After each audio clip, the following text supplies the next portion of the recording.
देखिए, यह जो वीडियो आप देख रहे हैं ये एक्सरसाइज 6.1 का पार्ट 3 वीडियो है। इससे पहले हम पार्ट 1 और पार्ट 2 वीडियो पढ़ा चुके हैं जो कॉन्सेप्ट का है, ठीक है। और इसमें भी हम कॉन्सेप्ट ही पढ़ाएंगे।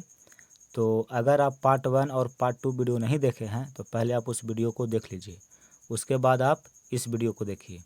देखिए, आज हम लोग पढ़ेंगे कि सजातीय पद किसे कहते हैं, विजातीय पद किसे कहते हैं, इन सभी के बारे में पढ़ेंगे, ठीक है। तो पहले हम पढ़ते हैं कि सजातीय पद क्या होता है। देखिए, पद के बारे में आप जानते हैं, हम पिछले वीडियो में पढ़ा चुके हैं कि पद किसे कहते हैं। हम जानते हैं कि चर और अचर राशि के गुणनफल को ही पद कहते हैं, ठीक है। तो पद में भी सजातीय होता है पद और एक विजातीय पद होता है। उसको पकड़ना है कि कौन सजातीय पद है और कौन विजातीय पद है। तो सजातीय पद को इंग्लिश में लाइक टर्म कहते हैं। तो देखिए, सजातीय पद क्या है, इसका परिभाषा यहाँ पे हम लिखे हैं। वैसा पद जो एक समान चर धारण करता हो। चर किसे कहते हैं ये भी हम आपको पढ़ा चुके हैं पार्ट 1 वीडियो में। तो कहता है कि वैसा पद जो एक समान यानी कि बराबर चर धारण करता हो उसे सजातीय पद कहते हैं। यहाँ पे देखिए 3 पद हम लिखे हैं, ध्यान से देखिएगा। पहला पद है 3x² z, दूसरा पद है 4x² z और तीसरा पद है 2x² z। यहाँ पे 3 पद है और तीनों पद सजातीय है, एक ही जात का है, इसलिए इसको हम बोलेंगे सजातीय पद। देखिए, इस पद में चर है x z, ठीक है, x है और z है। इसमें भी देखिए, इसमें भी चर है x है और z है, और इसमें भी चर है x z, ठीक है। देखिए, इसका भी घात 2 है यानी कि x का घात 2 है, इसमें भी x का घात 2 है, इसमें भी x का घात 2 है।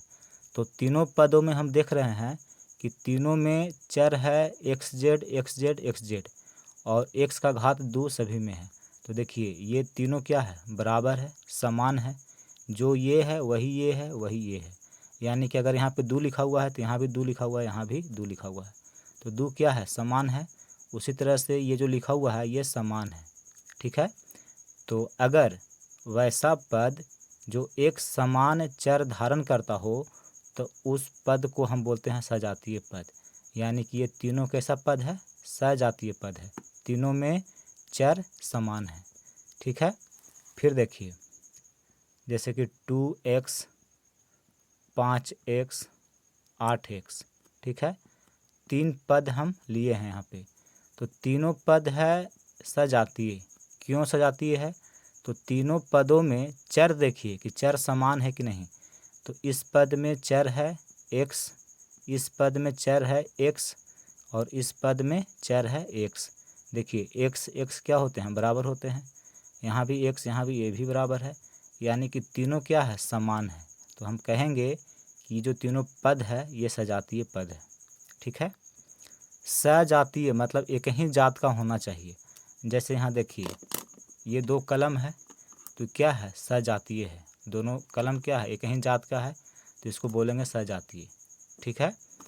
जैसे देखिए 2 लड़का है, ठीक है, 2 लड़का है और दोनों राजपूत है। इसका मतलब हुआ कि सजातीय है, ये दोनों लड़का सजातीय है, मतलब दोनों का जात क्या है, समान है। अगर ये लड़का देखिए, एक लड़का का नाम राम है और एक लड़का का नाम श्याम है। अगर राम राजपूत है और श्याम भी राजपूत है तो हम कहेंगे कि दोनों सजातीय है, ठीक है। तो आप समझ गए कि सजातीय पद किसे कहते हैं। देखिए 2 कलम और 3 कलम, देखिए एक पद ये हुआ, एक पद ये हुआ, और दोनों पदों में समान है क्या, तो कलम। यहाँ भी कलम है, यहाँ भी कलम है, तो हम बोलेंगे कि दोनों पद सजातीय पद है, ठीक है। अब देखिए, अब हम लोग पढ़ेंगे कि विजातीय पद किसे कहते हैं, यानी कि विजातीय पद कौन सा होता है। इसको इंग्लिश में अनलाइक टर्म कहते हैं, ठीक है। तो देखिए, परिभाषा है कि वैसा पद जो असमान चर धारण करता हो, यानी कि समान चर धारण नहीं करता हो, उसे विजातीय पद कहते हैं। देखिए यहाँ पे हम 2 पद लिखे हुए हैं, ठीक है। 3x² y और दूसरा पद 3xy है। तो देखिए 2 पद है। अब ये दोनों पद सजातीय पद है कि विजातीय पद है, इसको चेक करिए। तो देखिए इस पद में चर है xy और इसमें भी चर है xy, ठीक है। लेकिन देखिए इसमें चर का घात है 2 और इसमें चर का घात कितना है, 1 है। तो देखिए ये और ये बराबर नहीं है। इसमें x का घात 2 है, यहाँ पे x का घात 1 है। तो ये दोनों आपस में बराबर नहीं है, यानी कि ये असमान चर है, समान चर नहीं है, ठीक है। तो ये दोनों पद कैसा पद है, विजातीय पद है, क्योंकि इस दोनों पदों में जो चर है वो चर समान नहीं है, इसलिए ये दोनों विजातीय पद है, एक जात का नहीं है, अलग अलग जात का है, ठीक है। जैसे देखिए एक उदाहरण दे करके हम आपको समझाते हैं। जैसे यहाँ देखिए ये क्या है, तो ये विजातीय है, ठीक है। और ये क्या है, तो ये सजातीय है। देखिए ये भी मार्कर है, ये भी मार्कर है, ठीक है। स्केच पेन है, तो दोनों एक ही जात का है, तो इसको हम बोलेंगे ये सजातीय है। लेकिन अगर इसको हम देखें तो यहाँ पे देखिए ये क्या है, ये कलम है, ठीक है। ये कलम है और ये मार्कर है, तो ये दोनों अलग अलग जात का है, इसलिए इसको हम विजातीय बोलेंगे, ठीक है। कि ये विजातीय है और ये सजातीय है। तो विजातीय क्या होता है, सजातीय क्या होता है, आप इस उदाहरण से भी समझ सकते हैं। यहाँ देखिए मान लीजिए कि 2 लड़का है, ठीक है। एक है राम और एक है श्याम। मान लेते हैं कि राम है राजपूत, ठीक है, और श्याम है पंडित। तो देखिए राम का जात क्या है, राजपूत है, और श्याम है जो पंडित है। तो हम कहेंगे कि राम और श्याम विजातीय है, यानी कि ये दोनों एक ही जात का नहीं है, ठीक है। देखिए सजातीय में हम आपको क्या बताए थे कि राम और श्याम अगर ये 2 लड़का है, ठीक है, और दोनों अगर राजपूत है, ठीक है, ये भी राजपूत है, ये भी राजपूत है, तो हम कहेंगे कि दोनों का कास्ट जो है यानी जाति जो है एक समान है, दोनों राजपूत है, इसलिए ये सजातीय हुआ।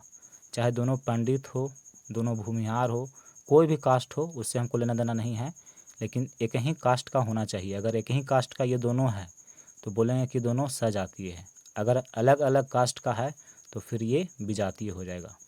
तो यहाँ भी देखिए यहाँ 2 पद है, दोनों में चर असमान है, समान नहीं है, इसलिए इसको हम बोलेंगे ये विजातीय पद है। और सिंपल समझना चाहते हैं तो देखिए एक उदाहरण और देते हैं। जैसे देखिए 3x और 2y, ठीक है, ये 2 पद है। अब चेक करना है कि ये सजातीय पद है कि विजातीय पद है। तो देखिए इसमें चर है x और इसमें चर है y, जो कि समान नहीं है। x और y समान नहीं होते हैं, ठीक है, ये असमान चर है, इसलिए हम कहेंगे कि 3x और 2y ये दोनों विजातीय पद हैं, ठीक है। देखिए 3x और अगर 5x होता 2 पद तो ये सजातीय होता, क्योंकि दोनों में चर क्या है, x है, यहाँ भी x, यहाँ भी x, x क्या होते हैं, बराबर होते हैं, समान होते हैं, तो ये दोनों सजातीय पद है। फिर देखिए 3x और 5x², तो ये सजातीय पद नहीं है, क्योंकि इसमें चर है x और इसमें भी चर x है, लेकिन इसका घात 1 है और इसका घात 2 है, तो ये दोनों आपस में बराबर नहीं है, इसलिए 3x और 5x² ये विजातीय पद है, ठीक है। यहाँ पे देखिए कलम है और पेंसिल, कलम अलग होता है, पेंसिल अलग होता है, दोनों का जात अलग अलग है, इसलिए कलम और पेंसिल क्या होंगे, विजातीय पद कहलाएंगे, ठीक है। तो आप समझ गए कि सजातीय पद किसे कहते हैं, लाइक टर्म क्या होता है और अनलाइक टर्म क्या होता है, यानी कि विजातीय पद क्या होता है, ठीक है।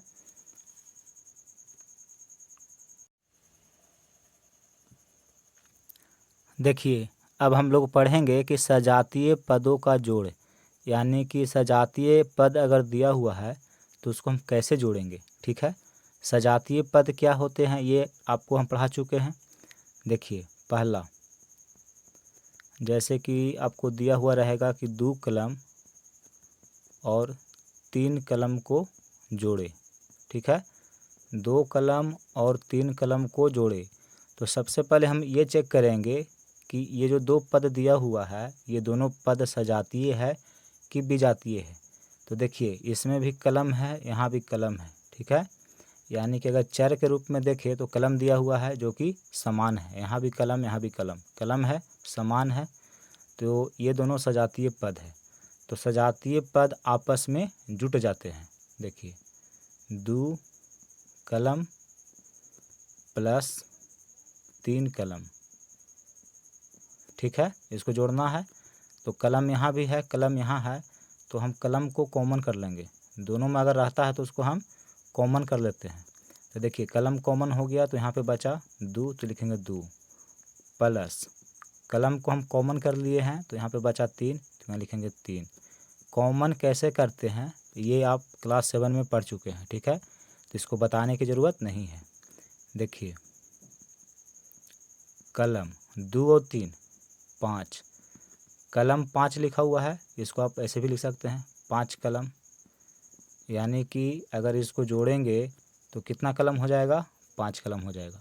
देखिए 2 कलम और 3 कलम, 5 कलम, ठीक है। यहाँ देखिए ये 2 कलम है और यहाँ पे 3 कलम है, तो दोनों सजातीय है, तो दोनों को हम एक में जोड़ देंगे। अगर सजातीय है तो दोनों जुड़ जाता है, ठीक है।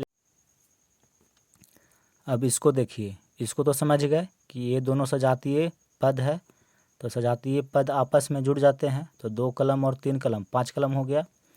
दूसरा देखिए यहाँ पे 2 पद है, एक 2x है और एक 3x है, ठीक है, और इसको जोड़ना है। तो सबसे पहले हम चेक करेंगे कि ये जो 2 पद दिया हुआ है ये दोनों सजातीय है कि विजातीय है। तो हम पढ़ रहे हैं सजातीय पदों का जोड़, तो सजातीय पद ही होगा, चेक भी कर लीजिए। देखिए इस पद में चर है x और इस पद में चर है x, दोनों का घात 1 है, यानी कि दोनों क्या है, समान है। तो दोनों पदों में चर समान है, इसका मतलब ये हुआ कि ये दोनों पद सजातीय है। तो सजातीय पद को कैसे जोड़ा जाता है सीखिए। देखिए 2x प्लस 3x, देखिए 2 सजातीय पदों को हम जोड़ रहे हैं, ठीक है। देखिए दोनों में x है, चर है, तो चर को हम कॉमन कर लिए। तो x को जब हम कॉमन कर लिए तो इसमें क्या बचा, अचर 2, तो दूर लिख दिए, प्लस है। देखिए इस पद में चर x को हम कॉमन कर लिए तो इसमें क्या बचा, अचर बचा 3, तो 3 को यहाँ पे लिखेंगे। देखिए x 2 और 3 5 होता है, तो x 5 लिखिए, चाहे इसको आप 5x भी लिख सकते हैं, ठीक है। यहाँ देखिए x 5 चाहे 5x, आप कुछ भी दोनों में से लिख सकते हैं, कोई दिक्कत नहीं है। तो देखिए 2x और 3x ये दोनों को हम जोड़े तो कितना हो गया, 5x, यानी कि ये दोनों एक साथ आपस में जुट गया। देखिए 2 अलग अलग पद थे और दोनों सजातीय थे, इसलिए दोनों क्या हुआ, दोनों एक ही पद में, मतलब दोनों एक ही रूप में आकर के जुट गया, ठीक है। अलग अलग पद था और एक बन गया। क्यों बना एक, क्योंकि दोनों सजातीय था, इसलिए एक रूप में आकर के जुट गया, ठीक है। फिर एक और उदाहरण देकर के समझाते हैं। देखिए 3xy और 2xy है, ये दोनों सजातीय पद है, क्योंकि इसमें भी चर है xy, यहाँ भी चर है xy, दोनों में समान है। तो देखिए जोड़ेंगे तो क्या हो जाएगा, 3 और 2 5, और जो चर समान है उसको यहाँ पे हम लिख देते हैं। तो ये दोनों को जोड़ेंगे तो 5xy होगा, ठीक है। अब देखिए जैसे मान लीजिए कि एक लड़का है राम, और राम प्यार करता है किससे, तो रानी से, ठीक है। राम अगर राजपूत है और रानी भी अगर राजपूत है तो ये दोनों की शादी हो जाएगी, ठीक है, कोई लफड़ा नहीं होगा, क्योंकि दोनों का जात जो है एक है। अगर ये राजपूत है तो ये भी राजपूत है, तो दोनों अगर एक ही कास्ट का है तो दोनों को अगर हम शादी करा दे तो कोई दिक्कत नहीं होगी, कोई परेशानी नहीं होगी, ठीक है। अगर राम राजपूत है और रानी अगर कोई अदर कास्ट का है, जैसे मान लीजिए कि ये राजपूत नहीं है, पंडित है, चाहे भूमिहार है, कोई भी कास्ट हो, तो फिर शादी में लफड़ा हो जाएगी, ठीक है, शादी होने में दिक्कत होगी, परेशानी होगी, घर वाले नहीं मानेंगे, क्योंकि ये दोनों अलग अलग कास्ट के हैं। तो उसी तरह से यहाँ भी है, सजातीय पद अगर है यानी कि एक ही कास्ट के है तब तो ये दोनों आपस में जुट जाएंगे, कोई दिक्कत नहीं है। लेकिन अगर एक ही कास्ट का नहीं है, अलग अलग है, तो फिर उसको आपस में जुटने में परेशानी होती है, दिक्कत होती है, उसको आप एक साथ नहीं जोड़ सकते हैं। ठीक है, देखिए जब हम विजातीय पदों को जोड़ेंगे तब आपको समझ में आएगा। तो आप समझ गए कि सजातीय पदों को जब आपस में जोड़ते हैं तो ये आपस में जुड़ करके एक रूप में बन जाते हैं। ठीक है, अब हम लोग पढ़ेंगे कि विजातीय पदों का जोड़, यानी कि विजातीय पद अगर दिया हुआ है तो उसको कैसे जोड़ा जाता है। देखिए यहाँ पे लिखे हैं कि विजातीय पदों का जोड़, अगर विजातीय पद दिया हुआ है तो उसको कैसे जोड़ा जाता है उसके बारे में सीखेंगे। तो देखिए पहला उदाहरण हम लिखे हैं कि 2 कलम और 3 पेंसिल है। ठीक है, अगर आपको कहे कि 2 कलम और 3 पेंसिल को जोड़िए, तो क्या इसको आप एक साथ जोड़ सकते हैं? नहीं जोड़ सकते हैं। क्यों नहीं जोड़ सकते हैं? क्योंकि देखिए यहाँ पे कलम है, यहाँ पे पेंसिल है। कलम अलग होता है, पेंसिल अलग होता है। ठीक है, तो इसको अगर हम चाहे तो इसको हम ऐसे नहीं लिख सकते हैं कि 2 और 3 5 कलम पेंसिल, ऐसे नहीं लिख सकते हैं। ठीक है, क्योंकि ये दोनों विजातीय पद है, एक जात का नहीं है। कलम अलग है तो पेंसिल अलग है। तो जब अलग अलग कास्ट का हो, अलग अलग जात का हो, तो इसको एक साथ ना जोड़ करके इसको अलग अलग हम जोड़ देते हैं।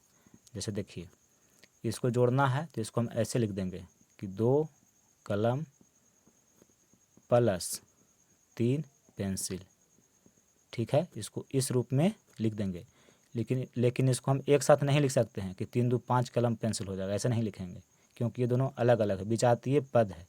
तो विजातीय पद को अलग अलग लिख दीजिए और बीच में प्लस का चिन्ह लगा दीजिए कि यानी ये दोनों को हम जोड़ दिए।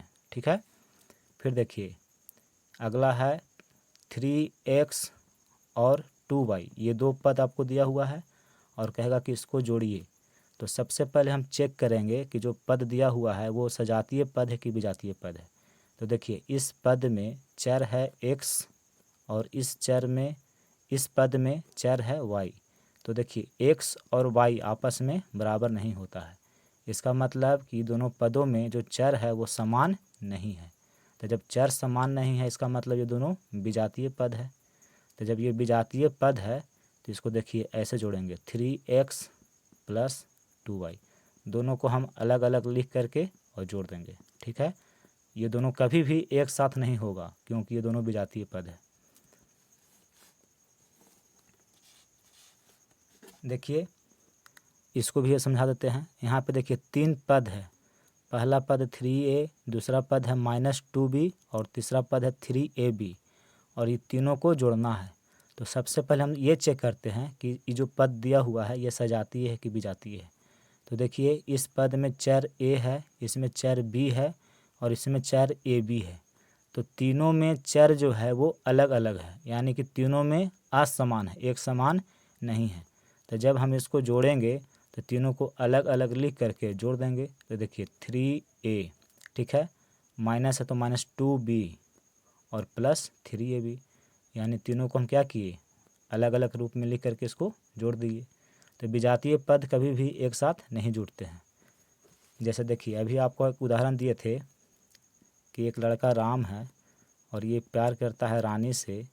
राम है राजपूत और ये है पंडित। तो इस दोनों को अगर हम शादी कराए तो शादी नहीं हो सकती है। ठीक है, घर वाले नहीं मानेंगे, क्योंकि राम है जो राजपूत है और रानी है जो पंडित है, ये अलग कास्ट है, इसका अलग कास्ट है। ठीक है, तो ये दोनों को हम एक साथ नहीं मिला सकते हैं।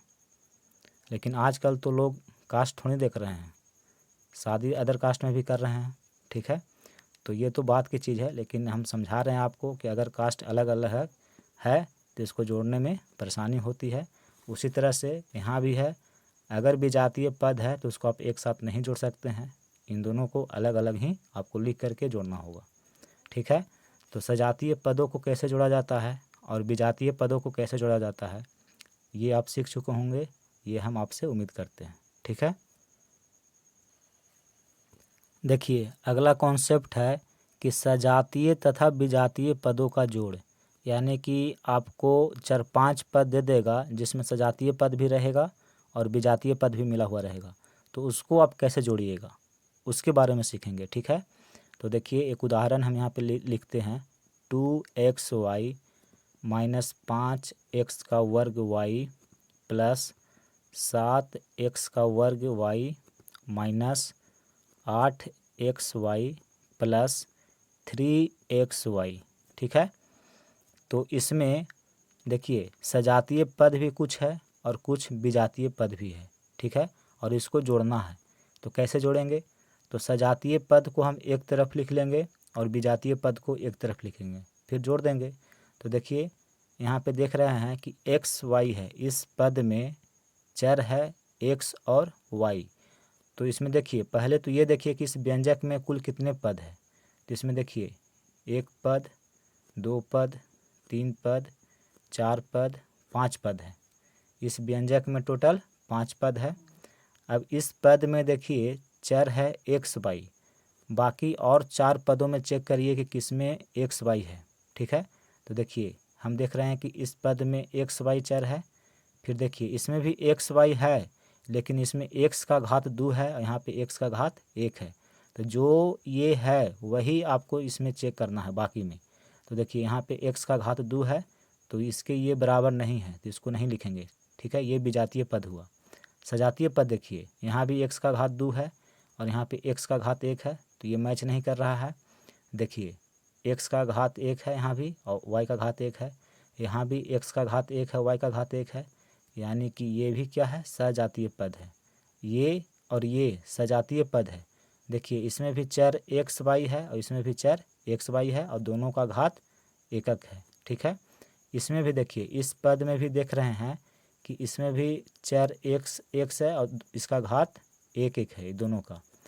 तो हमको 3 पद मिला जो क्या है? सजातीय है, एक ही जात का है। तो जो सजातीय पद आपको मिले उसको पहले लिखिए, एक तरफ लिख लीजिए। तो देखिए पहले है 2xy, तो 2xy लिखे, फिर इसको लिखेंगे माइनस में है 8xy, तो यहाँ पे लिखेंगे माइनस में 8xy। फिर देखिए ये प्लस में है तो इसको लिखेंगे प्लस में 3xy। अब ये दोनों पद बच गया, तो इसको चेक करिए। देखिए इसमें चर है xy, इसमें भी चर है xy, इसमें x का घात 2 है, इसमें भी x का घात 2 है, यहाँ y तो यहाँ y। इसका मतलब कि ये और ये क्या है? सजातीय है। ठीक है, देखिए इसमें भी एक्स वाई चर, इसमें भी एक्स वाई चर, इसमें x का घात 2 तो इसमें भी x का घात 2, इसमें y का घात 1 तो इसमें भी y का घात 1, यानी कि ये दोनों सजातीय पद हुआ। ठीक है, तो इसको भी एक तरफ लिखेंगे, यहाँ पे माइनस में है ये, तो यहाँ लिखेंगे माइनस में 5x² y और ये है प्लस में, तो यहाँ पे लिखेंगे प्लस में 7x² y। तो देखिए यहाँ से लेके यहाँ तक ये तीनों सजातीय पद हुआ और यहाँ से लेके यहाँ तक ये सजातीय पद हुआ। ठीक है, अब इसको जोड़ेंगे। तो देखिए यहाँ भी एक्स वाई है, यहाँ भी एक्स वाई है, यहाँ भी एक्स वाई है। इन तीनों पदों में एक्स वाई है तो हम इसको कॉमन कर लेंगे। ठीक है, जो सभी में हो उसको हम कॉमन कर लेते हैं। तो जब यहाँ से एक्स वाई हम कॉमन कर लिए तो इसमें क्या बचा? 2 बचा, तो यहाँ पे लिखेंगे 2। देखिए माइनस है और यहाँ पे प्लस है, इसके आगे अगर कुछ नहीं है तो समझिएगा कि प्लस छिपा हुआ रहता है। तो प्लस है तो यहाँ लिखेंगे माइनस, तो प्लस में माइनस से गुना करिएगा तो माइनस हो जाएगा। ठीक है, एक्स वाई हम कॉमन कर लिए हैं तो यहाँ पे बच रहा है 8, तो यहाँ लिखेंगे 8। फिर देखिए एक्स वाई तो यहाँ कॉमन हो गया पहले, तो यहाँ पे +3 बचा, तो यहाँ लिख देंगे प्लस का 3। माइनस है तो माइनस लिखेंगे। अब ध्यान से देखिएगा यहाँ x² y है और इसमें भी x² y है, दोनों क्या है? समान है, तो उसको हम कॉमन कर लेंगे। ठीक है, अब देखिए इसको हम कॉमन कर लिए तो क्या बचा? 5 बचा, तो यहाँ लिखेंगे 5। देखिए माइनस यहाँ पे है और यहाँ पे क्या है? इसके आगे प्लस है, तो माइनस में प्लस से यहाँ पे गुना छिपा हुआ रहता है, तो माइनस में प्लस से जब हम गुना करते हैं तो माइनस हो जाएगा। ठीक है। अब देखिए यहाँ पे है प्लस, तो यहाँ पे आपको लिखना होगा माइनस, क्योंकि माइनस में माइनस से जब गुना करते हैं तब होता है प्लस। ठीक है, तो यहाँ पे प्लस है और यहाँ पे माइनस है, तो आपको यहाँ माइनस का चिन्ह लगाना होगा, क्योंकि माइनस में माइनस से गुना करेंगे तब जाके प्लस होता है। अब ये तो आपका यहाँ पे कॉमन है पहले से, तो क्या बचा 7, तो यहाँ लिखेंगे 7। इसको सॉल्व करिए, देखिए 2 प्लस में है और 3 प्लस में है, तो 2 और 3 कितना होता है 5। ठीक है, और माइनस में 8 है। एक्स वाई आप आगे भी यहाँ भी लिख सकते हैं, चाहे यहाँ भी लिख सकते हैं, कोई दिक्कत नहीं है। तो हम आगे नहीं लिख करके यहाँ पे लिखते हैं। ठीक है, देखिए आगे लिखा हुआ था, इसको हम यहाँ पे लिख दिए। यहाँ लिखिए चाहे यहाँ लिखिए, दोनों में कोई अंतर नहीं है, माइनस है। देखिए आगे में है तो इसको हम पीछे यहाँ पे लिखेंगे। ठीक है, तो 5 है, यहाँ पे -7 है, तो 5 में तो 7 हम नहीं घटा सकते हैं, तो 7 में 5 घटा देंगे तो 2 बचेगा, लेकिन चिन्ह देखिए माइनस का ज़्यादा है, वैल्यू ज़्यादा माइनस का है, तो माइनस का चिन्ह लग जाएगा। 5 में जब आप -7 है, देखिए माइनस में 7 है, तो देखिए जब इसको हम घटाए तो कितना आया -2। x² y आगे में था तो इसको हम पीछे में यहाँ पे लिख सकते हैं, कोई दिक्कत नहीं है। अब देखिए यहाँ पे 5 है और यहाँ पे -8 है, तो आप 5 में 8 को नहीं घटा सकते हैं, लेकिन 8 में 5 को घटा सकते हैं, 3 बचेगा। लेकिन वैल्यू किसका ज़्यादा है, माइनस का, तो माइनस का यहाँ पे चिन्ह लग जाएगा xy। फिर देखिए माइनस है, यहाँ भी माइनस है, तो माइनस माइनस और बीच में गुना का चिन्ह यहाँ पे है, तो माइनस माइनस हो जाएगा प्लस 2x² y। तो ये आपका आंसर हो गया। यानी कि जब इसको हम जोड़ेंगे तो देखिए -3xy + 2x² y होगा। चाहे आप इसको ऐसे भी लिख सकते हैं कि 2x² y - 3xy। इसको आगे लिखिए, इसको पीछे लिखिए, कोई दिक्कत नहीं है, आगे पीछे लिखने में कोई दिक्कत नहीं है।